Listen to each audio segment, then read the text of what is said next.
Hello there everyone, Seb here and welcome back to Let's Play The Omen, Kain's Bloody Legacy, or something like that. We are in Malek's Bastion and yeah, we can't go through the door yet, so we need to do something about that. Now, what I'm going to do is totally optional. I'm gonna switch equipment here, because there's no undead. So get rid of the bone armor, and there's no humans to slay, so let's get the sword out. But yeah, just to give Malek a bit more character, I'm actually gonna do this and go for the long way around, which I might regret in just a bit, but we'll see. We will see. Anyway, since there's a magic thingy here, might as well use repel here, so we can just walk through some traps and don't have to deal with timing and such. This place is all about the traps, and my warriors are but shadows of my skill, child. And holding out, and that is quite literally as he said it. The enemies in here are quite like Malek himself. As you might remember from the introduction video, Malek is a interesting character. In the introduction video, that actually the first part of it took place 500 years ago, and you saw the slaughtering of the, well, then current Circle of 9. There were, I think, 6 people of that current circle, well, then current circle, got slaughtered by someone, and they cried out for Malek, because Malek is the guardian of conflict, and he's also kind of the watchdog for the circle, and he came late. Anyway, let's get on the Vista marker, if this guy would be so kind to get off here. The towering metal structure gave birth to these wraiths. I could hazard only a guess at its function. Fusing the souls of long-dead warriors to their armor so that they may do battle once again. Life without blood? What a travesty! A travesty indeed. So let's shut it down. Do you hope to best me, Kain? Do not worry. Your challenge will not go unmet. We'll see, we'll see. Now again, this is totally optional what I'm doing here, but you know, I want to show everything, so let's get all the speech while we can. And there is one nice reason to go out here actually, which we will go to, which we will find soon. But anyway, ouch, yeah, forgot about those things. To complete the story, Malek came late in that introduction, and that got the circle quite angry, and thus magic up, sweet, and thus he was punished by having his flesh stripped from his body and his soul bound to a armor. So you know, all we need is a can opener and we'll be good to go, I suppose. The repel spell makes it so much easier, so you don't have to actually time everything. It's quite hard doing this without a repel spell. And the hardest part about this dungeon is that you can hardly refill any blood you've lost. Your undeath does not make you immortal, vampire. Well, we'll see about that.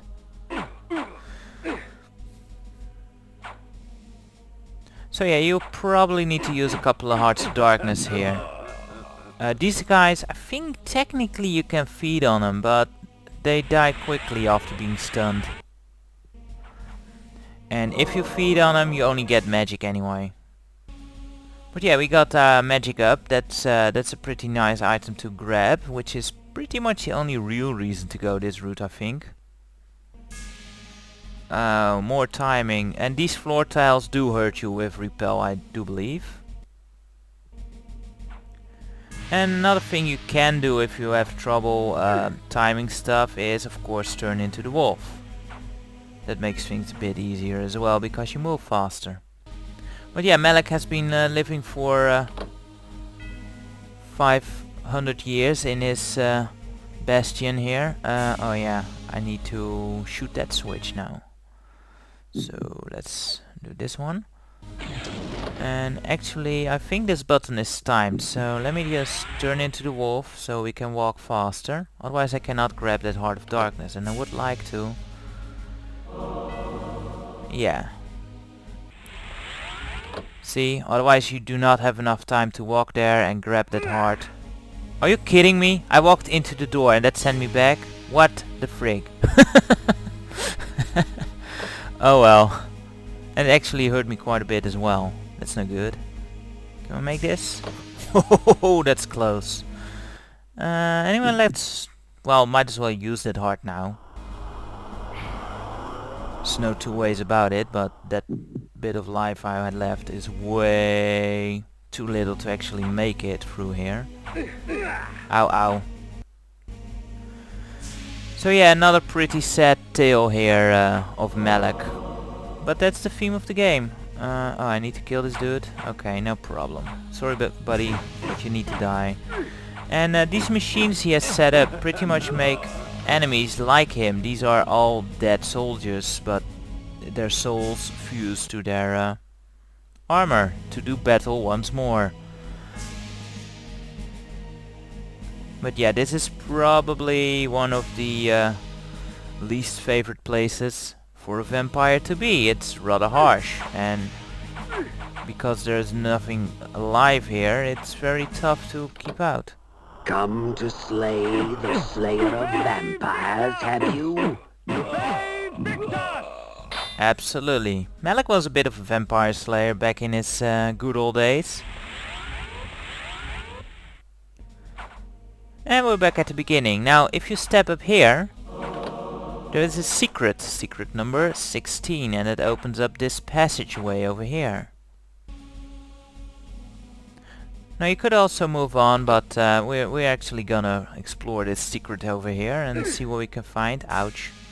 But yeah, about 500 years ago, and yeah, that part's no fun. About 500 years ago or so, Malek led a order called the Seraphim, which was instituted by the Circle to combat the growing number of vampires in the world. And seeing how he already enjoyed hunting vampires, Malek became the paladin to lead that order. And he also was the watchdog of the Circle of Nine. And after he failed his mission there, he got bound to that armor and since vowed to never let any of the order fall again. Well, guess what? He kind of whiffed that up with Ariel being killed and all. But oh well. His tale is sad enough. So let's not blame him. Anyway, here's the next of the machines, and this one is quite different actually, because here there are 4 switches. Now if you pull the middle two, that's not actually pulling it, that's pulling it and pulling it again. That's double pulling it. No one likes double duty, you know. Can you please die? Thank you. Then this one opens up. And here we have a nice spherical thingy. And if we hit this switch... The globe powered the machinery. With its destruction, the deafening shrieks of the machines ceased to echo throughout the bastion. It was now time to silence the machine's maker. You try my patience, fledgling. Care to try my blade instead? Oh, we will, Malek. Just you wait. But yeah, for some reason pulling a switch will destroy a sphere. That makes sense. But yeah, now all the machines are actually non-active. So you know, you didn't need to go there. You could go directly to that secret. And by the way, pulling that switch was secret number 17. And you could just go right away. Anyway, let's move down here, I think. It's where we need to go. Which gets us outside. And outside is nice, because it has some goodies for us. Another magic up. Sweet.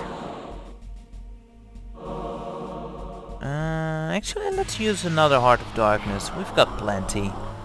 And we could use the life. As I said before, there's pretty much no life ups here. My eyes yearned from lack of contrast. My mouth ached for want of blood. In this cold wasteland, food was scarce, and my hunger grew. Another life up. So yeah, that's Kain commenting about the big problem of this dungeon. The guards at the gate offered no resistance. They were frozen solid, and dead as they stood, their flesh welded to the cold metal of their armor. Yeah, I guess the machine didn't have an effect on these guys outside. But oh well. Kinda nasty, come to think of it. Malek, so apparently Malek just put them out here to guard. Even though, well, it's kind of futile. Which way do I... No, the other way. There we go. So, need to pull this switch. Anything down here? Nope, nothing. Ah, we missed it. Damn it. So yeah, be sure when you start this dungeon to have plenty of Hearts of Darkness, because you might need them, especially if you get hit a lot. One trap that a lot of players fall into is keeping the bone armor equipped, and really that does a lot more damage to you over here. And also the mace is no good. Don't use the mace here, it swings slower, it does a bit less damage. So overall downgrading is a very good idea here. I kinda like it that even the older equipment has its function, you know, to make good use of the items. Well, actually, let's repel up again to make things a bit easier. I don't think you can otherwise dodge those arrows anyway. Oh, this is another timed thing, I think. So let's quickly go for the spikes here before they come back. Yeah, that does make them go back. Yeah, it does. Okay, let's go up. And luckily the game is nice enough to offer a couple Hearts of Darkness in the dungeon itself to make life a bit easier. Where do we go first? There, it seems. But yeah, this is all about the traps. And there's another Heart of Darkness. So, you know, technically you could go in here with 0 and still come out on top, I guess. But might be tough. Might be a bit hard. Okay, let's go. Ouch. There was something hidden. And there's an actual blood refill. Cool. Could use that as well, so that's nice. Ouch. Stupid things. And now these spikes have come down, so we can get in here. You know what, screw you, I'm gonna avoid you. And let's go up. Let's go up the way and away, and whoa, this looks really wait, this is slow. Okay.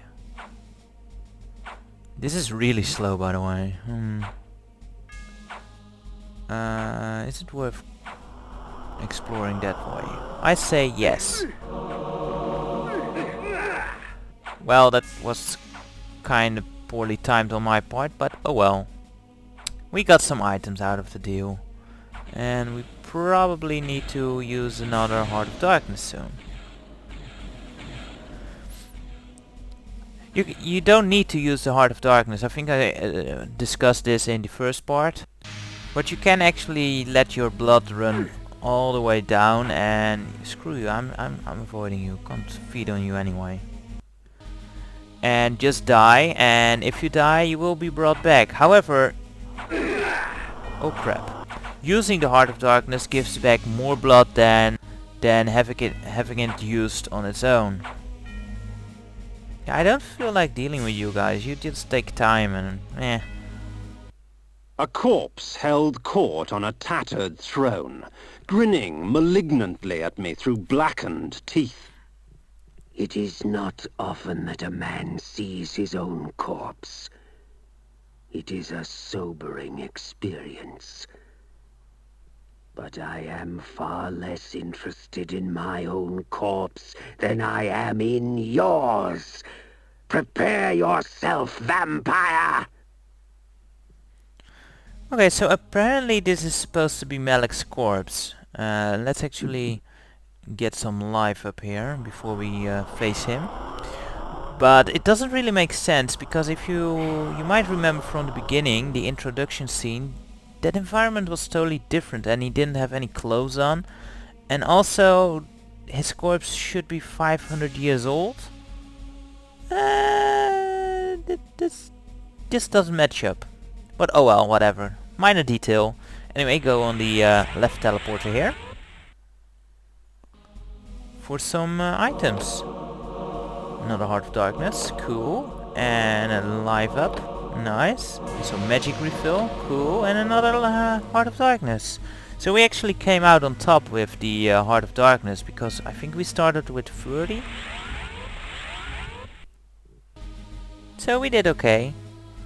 The right teleporter brings you to a safe room. We don't need it. At least it would be embarrassing if I do need it against Malek, but let's see. Have at you, Mr. Tin Man. He does do a fair amount of damage, so you can do it like this, the stupid way, and avoid his attacks. However, there's also the cheap way. Just use repel and wail away at him. This is the cheap way, and it's pretty much the best way to do it, and he will fall apart pretty quickly. But oh, he's not done yet. Yeah, and he's invulnerable while he shoots his things, which is annoying, but whatever.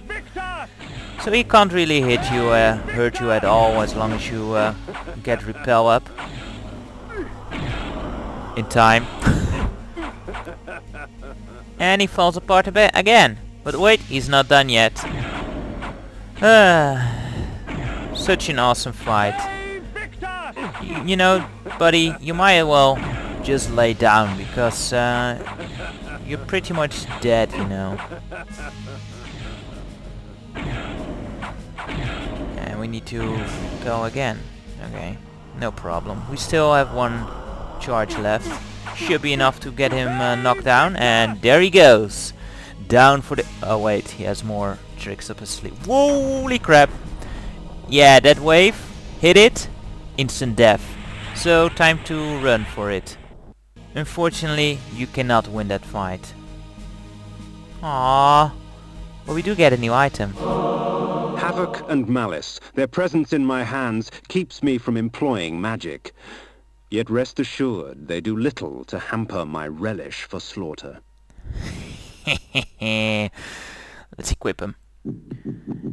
Here they are. Dual wielding axes. These are pretty sweet weapons. They do a ton of damage. They are kind of slow, but as you can see, you can... Like, I press once, I press twice, I press 3 times, and he goes wailing. But press 4 times, he goes swinging.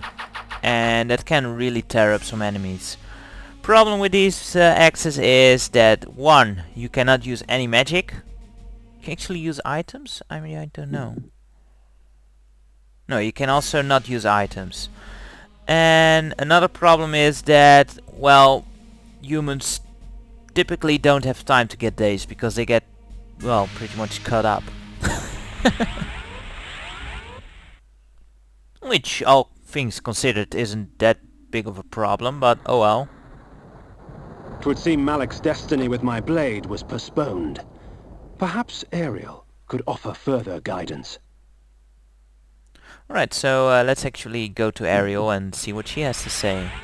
Because we're in a bit of a pickle here, having faced Malek, but we cannot defeat him because that stupid spell kicks our ass. No, I was actually at the pillars right now. There we go.